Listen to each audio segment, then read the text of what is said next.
എല്ലാവർക്കും കറിച്ചിട്ടയിലേക്ക് സ്വാഗതം. ഇന്ന് നമ്മൾ ചെയ്യാൻ പോകുന്ന ഒരു വാഴയ്ക്ക കൊണ്ടൊരു കറിയാണ് ഉണ്ടാക്കാൻ പോകുന്നത്. അപ്പോൾ നമ്മൾ ഒരു പച്ച വാഴയ്ക്ക ഇതുപോലെ എടുത്ത് മുറിച്ച് വേവിക്കാൻ എടുക്കുന്നുണ്ട്.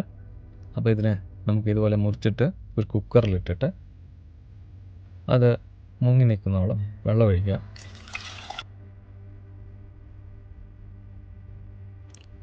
ഇനി അതിലേക്ക് കുറച്ച് മഞ്ഞൾപ്പൊടിയും അതുപോലെ തന്നെ കുറച്ച് ഉപ്പും കൂടെ ചേർത്ത് ഒരു വിസിൽ അടിപ്പിക്കുക. അപ്പോൾ നന്നായിട്ടൊന്ന് വെന്ത് കിട്ടും അത്.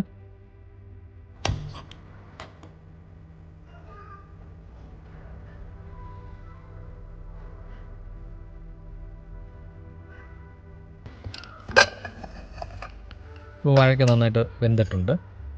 അപ്പോൾ ഇത് നമുക്കൊന്ന് എടുത്ത് ഒന്ന് ആറി കിട്ടുന്നുണ്ട് ഒന്ന് പാത്രത്തിൽ വയ്ക്കാം.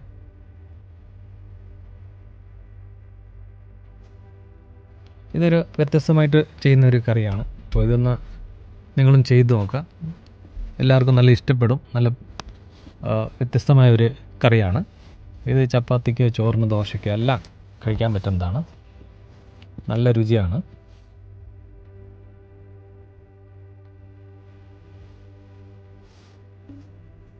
ഇതൊന്ന് ആറി കിട്ടിയതിന് ശേഷം നമുക്കൊന്ന് ഇതിൻ്റെ തൊലി എടുത്ത് കളയാം.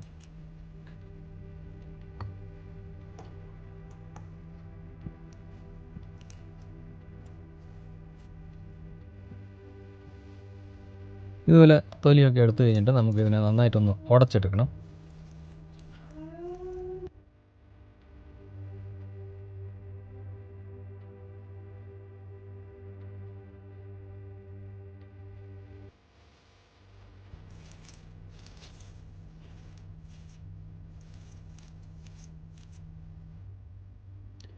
ഇനി കുറച്ച് നമ്മൾ മല്ലിയിലയും കൂടെ ചെറുതായിട്ട് അരിഞ്ഞത് ചേർത്ത് കൊടുക്കണം. അതുപോലെ തന്നെ സവാള ചെറുതായിട്ട് അരിഞ്ഞത്.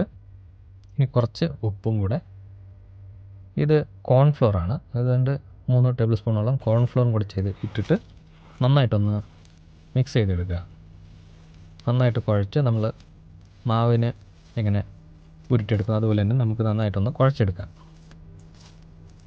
ഇതുപോലെ കയ്യിൽ ഇത് അല്ലെങ്കിൽ പാത്രത്തിൽ പിടിക്കുന്നതിന് കുറച്ച് എണ്ണയും കൂടെ ചേർത്ത് കഴിഞ്ഞാൽ നമുക്ക് വൃത്തിയായിട്ട് ഇതുപോലെ ഉരുട്ടിയെടുക്കാൻ പറ്റുന്നതാണ്.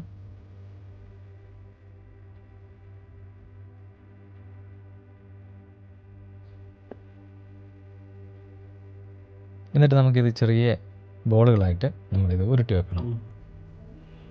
ഇനി ഒരു പാത്രത്തിൽ നമുക്ക് എണ്ണ ചൂടാക്കാം. ഇത് നന്നായിട്ടൊന്ന് ഡീപ്പ് ഫ്രൈ ചെയ്തെടുക്കാൻ വേണ്ടിയിട്ടാണ്. ഇതിനെ ഇതുപോലെ ചെറിയ ചെറിയ ബോളുകളായിട്ട് ഉരുട്ടിയെടുക്കുക.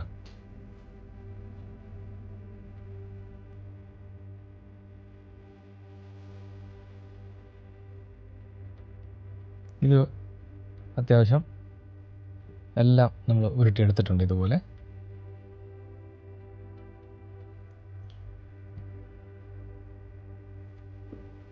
ഇനി എണ്ണ ചൂടായതിനു ശേഷം നമ്മളിത് എല്ലാം ഒന്ന് ഫ്രൈ ചെയ്തെടുക്കുക.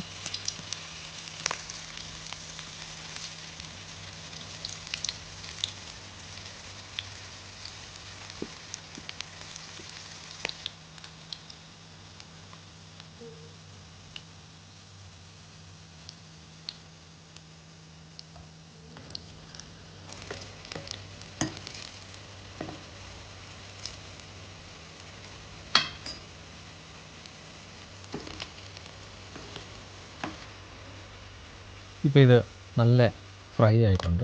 നമുക്കിത് ഒരു പാത്രത്തിലേക്ക് മാറ്റാം.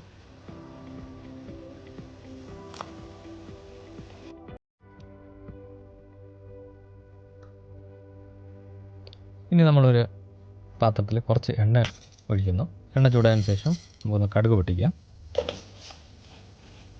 അതിനോടൊപ്പം കുറച്ച് വെളുത്തുള്ളിയും ഇഞ്ചിയും കൂടെ ചേർത്ത് കൊടുക്കുകയാണ്.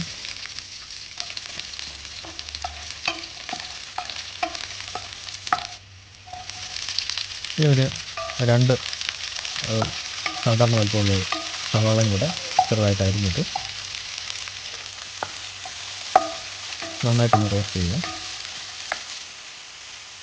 ഇതിന് അത്യാവശ്യം ഉപ്പും കൂടെ ചേർത്ത് കൊടുക്കുക. അതുപോലെ തന്നെ മഞ്ഞൾപ്പൊടിയും ചേർത്ത് നന്നായിട്ടൊന്ന് വരട്ടിയെടുക്കുക.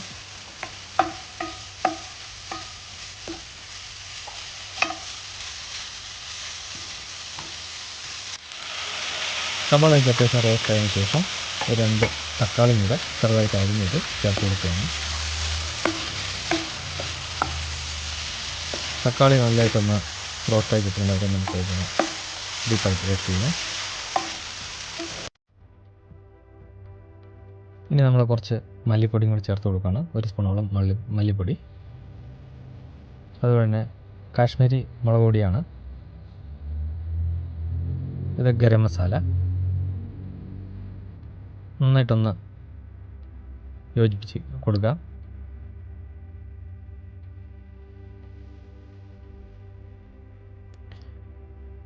ഉപ്പ് കുറവുണ്ടെങ്കിൽ കുറച്ച് ഉപ്പും കൂടെ ചേർക്കുക. നോക്കിയിട്ട് വേണം ചെയ്യാൻ. ഇനി നമുക്കിതൊന്ന് മാറ്റി തണുപ്പിക്കണം. കുറച്ച് തണുപ്പിച്ചിട്ട് നമ്മൾ നമുക്ക് ഒന്ന് ജാറിലിട്ട് നമുക്കൊന്ന് മസാല നല്ലതായിട്ടൊന്ന് അരച്ചെടുക്കണം. അത്യാവശ്യം കുറച്ച് വെള്ളം കൂടെ ചേർത്തിട്ട് നന്നായിട്ടൊന്ന് അരച്ചെടുക്കുക. എന്നിട്ട് ഇതുപോലെ നമ്മൾ അരിച്ചെടുക്കുകയാണ്. കാരണം നമുക്ക് അതിൻ്റെ കഷ്ണങ്ങളോ കാര്യങ്ങളോ വേണ്ട. ഈ രീതിയിൽ കഷ്ണം വേണമെന്നുള്ളവർ ഈ വേണമെന്നുണ്ടെങ്കിൽ അതുപോലെ തന്നെ ഉപയോഗിക്കും, കുഴപ്പമില്ല. നമ്മൾ ഇതുപോലെ അരിച്ചെടുത്തിട്ടുണ്ട്. അത് സോഫ്റ്റായിട്ടുണ്ടാവും ഗ്രേവി, അതുകൊണ്ടാണ്. ഇനി ഒരു തവ ചൂടാക്കിയിട്ട് നമ്മൾ അതിലേക്ക് ഈ മസാല ഒഴിച്ചു കൊടുക്കുക. ഇത് നന്നായിട്ടൊന്ന് തിളപ്പിക്കണം.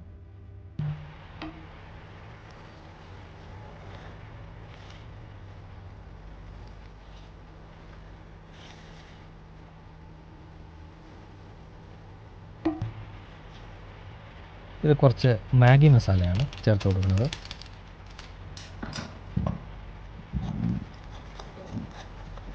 നന്നായിട്ടൊന്ന് മിക്സ് ചെയ്യുക. ഇനി നമ്മൾ ചേർക്കുന്നത് തേങ്ങാപ്പാൽ ഇല്ലെങ്കിൽ ക്രീമെങ്കിലും ചേർത്ത് കൊടുക്കുക. ഏത് വേണമെങ്കിലും ചേർക്കാം. തേങ്ങാപ്പാൽ ഇല്ലാത്തവർക്ക് എളുപ്പത്തിൽ ക്രീം കിട്ടും. അത് ചേർത്ത് കൊടുത്ത് നന്നായിട്ടൊന്ന് തിളപ്പിക്കുക.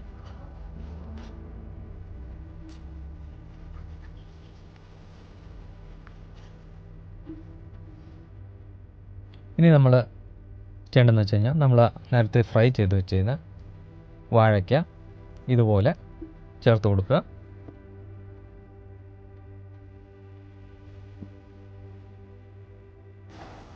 ഇനി കുറച്ച് മല്ലിയിലയും കൂടി ചേർത്തിട്ട് നമ്മൾ നന്നായിട്ടൊന്ന് തിളപ്പിക്കുകയാണ്.